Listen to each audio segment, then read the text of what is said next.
Welcome back, everyone. Here's to episode 3 of our shop house, barndo, apartment thing, build, whatever you want to call it. So for those of you just tuning in, we are building an apartment, an 850 square foot apartment in the back of my shop that we just built, which is a post frame construction. So in the last couple of episodes, we did our horizontal girts and the stud framing for the main floor. Now it's time to do the second floor or second subfloor, the upstairs subfloor. And that's what this whole episode is going to be about. So enough chit chat. Let's get to it. So the subfloor on this is actually really pretty basic. We just have a whole bunch of cross joists that we're going to cut down to 137 inches, which is 12 feet minus our 6x6, our 1.5 inch wall girts, and 1.5 inch for our rim joists. So pretty straightforward what I'm doing for now, since my my miter saw extensions are a little short for this, and it kind of just makes it inconsistent. So I want to make something a little more stable so that all my cuts are reliable. I'm just adjusting my sawhorse to where it'll hold the such longer boards. There, now when I set my board on there, it's not going nowhere.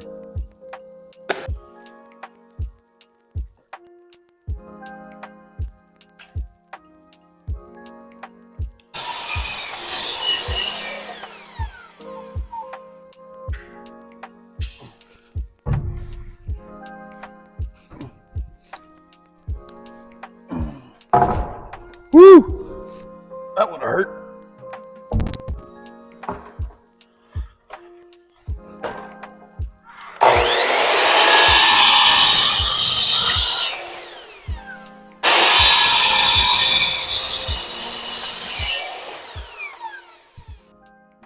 This may be a better way. So now that I got my joist set in there, I'll go ahead and gap it 1.5 inches off of the edge of my board here. About right there. That way, whenever we put up our rim joist, the screw right on there and be right where it's supposed to be.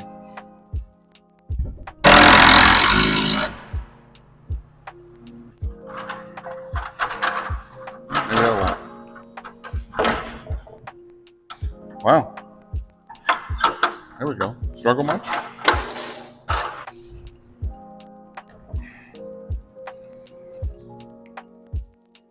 If any of you work for OSHA, look away.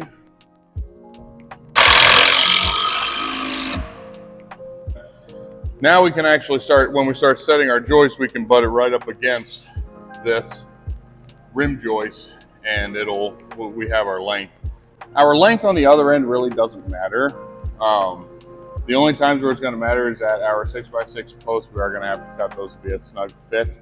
The rest of those, they can be, a 1/4 inch or whatever off. Because all we're going to be doing is we're going to be putting, I guess, like triple blocks kind of in there just to set our 16 inch. The rest of it's going to, and to keep them from twisting and whatnot. So everything else is going to be fine. Yeah, at least if I could do this in 12-foot sections, then, like I said, it kind of gives me that sense of accomplishment. Seeing a little bit come together at a time. Like, look, say, oh yeah, that's the floor. Oy.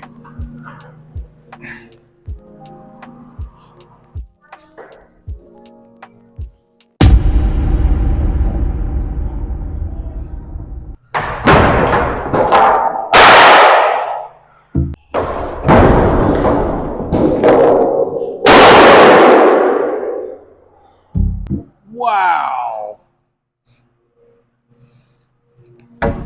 Okay. That wasn't cool.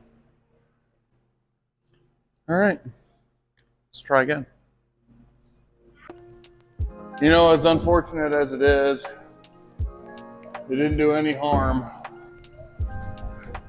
And sometimes it's the best way to learn is the hard way.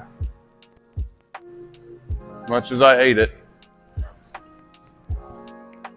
So this time I need to secure the rim joist to the stud wall, and then At my 12-foot board, I need to go ahead and secure it to the wall. That way it won't move at all. So.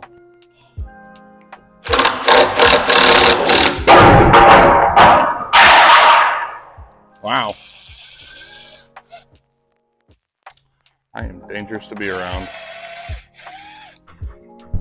So one thing I did want to highlight here is for the next rim joist that we're going to run, because of our 16-inch on center boards lining right up with the 12-foot, instead of having an overlap, they actually go over a little over 12-foot, but instead of having an overlap where I've got toenails, what I did is I screwed in a board here, a spacer block, and then we'll be able to put several screws into my rim joist there, and then it doubles as a spacer for our next floor joist. So that's what we're going to do for our two connecting sections, and just continue on. The rest is pretty straightforward, so we're just going to bust this out and get her done.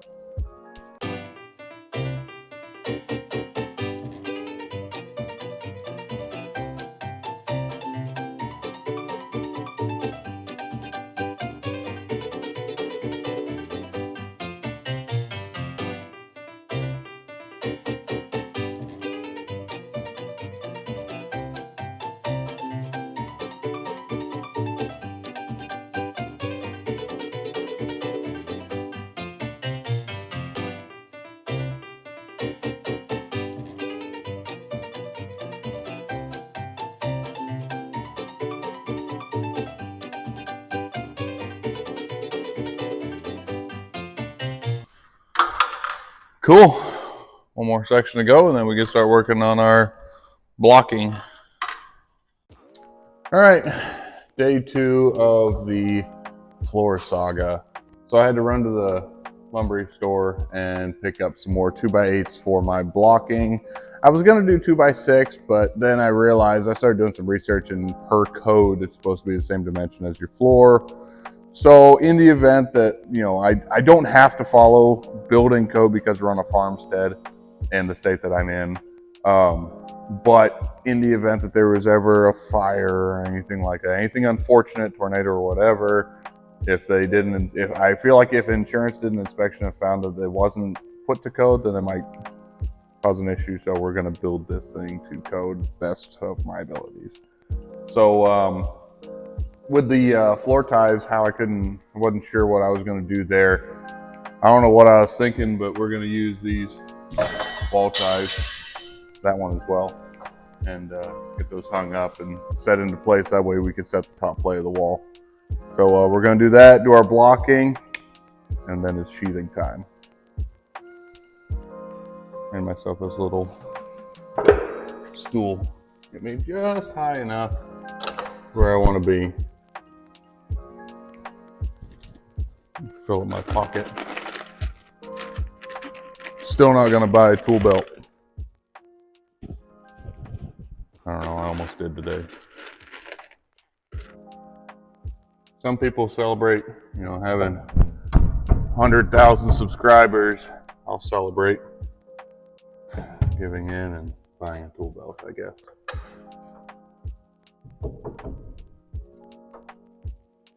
Until then, stay stubborn, my friends.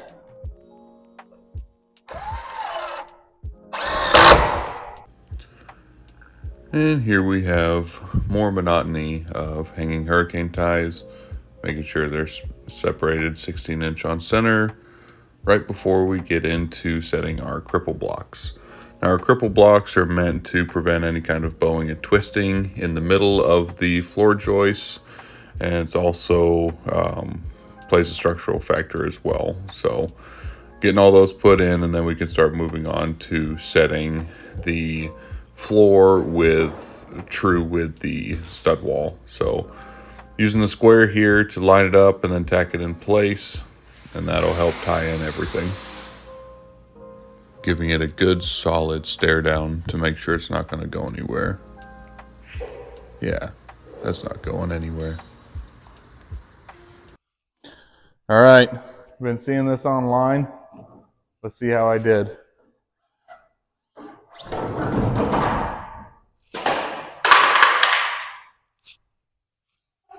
I I think I need a new level now.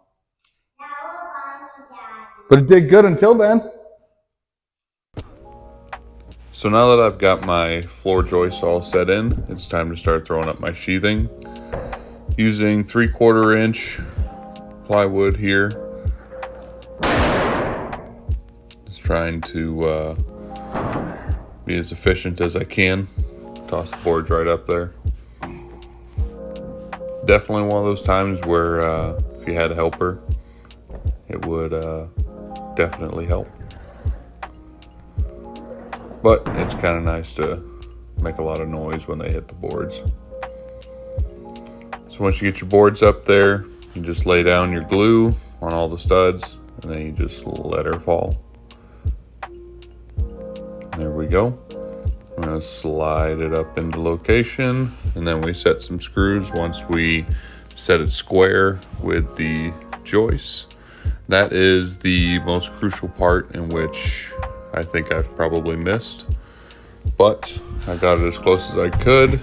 You line up your tongue and groove and then screw it all down into place. And here comes board number 3. Again, all boards are glued. And here we are with some more gluing and some more screwing. Gluing and screwing over and over. Working on my trapeze skills here, my wonderful balance.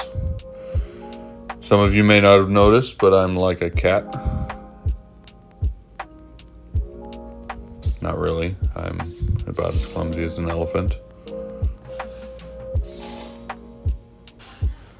So here's just a sneak peek of how I started cutting my boards. Since I don't have a track saw, I used a 2x4 and set my line, screwed it in place, and then made my cut. And right here you'll get to see my little cat-like reflexes and or shake hands with danger. Yeah, look at that reaction time. It's almost like magic, maybe Magneto-like. And here's the final board. We got it glued in, set it in place, and we screw it right down. And that concludes our floor. Would you look at that?